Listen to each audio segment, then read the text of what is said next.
Isa-isang inilatag ng Department of Environment and Natural Resources ang mga problemang hatid ng reclamation sa Manila Bay. Si Rod Lagusan ng PTV sa Balitang Pambansa.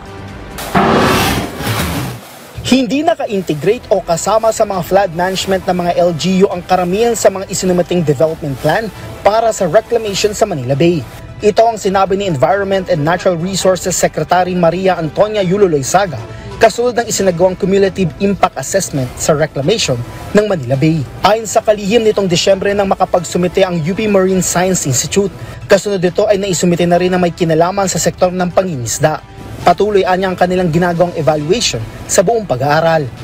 As we had forecasted before, ang findings talaga po ay maski anong gagawin po ng pagbabago sa physical environment ng ating Manila Bay, maapektuhan talaga, number one, ang circulation ng tubig. Binigyang din ng kalihim na napakalagang pagtuunan ng pansin ang issue ng flood management. We cannot move forward kung alam po natin na masastak po yung tubig paglabas o paglagos from our rivers and from inland dito sa harap ng Manila Bay.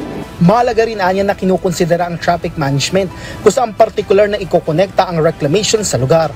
Kasama rin sa tinitingnan ay kung saan kukuha ng tubig at kuryente ang reclamation maging ang plano pagdating sa solid waste management. Talagang sinastudy po namin ngayon kasi hindi namin mahanap-hanap sa mga sinabmit. So ang cumulative impact study also has direct bearing doon sa mandamus ruling ng Supreme Court. Ano po dapat gawin ng DNR at yung 12 na different national government agencies upang ma-achieve yung sinabi ng Supreme Court, which is to restore the waters of Manila Bay to swimming and recreation quality. Binigyan din ng kalihim na mahalagang maunawaan na buhay ang Manila Bay, kung saan may sektor dito ng pangingisda na maaapektuhan sa planong reclamation sa Manila Bay. Kinakailangan din anya ng plano ng mga developer at partner ni LGU kung paano pangangalagaan ang kapakanan ng mga maaapektuhang komunidad.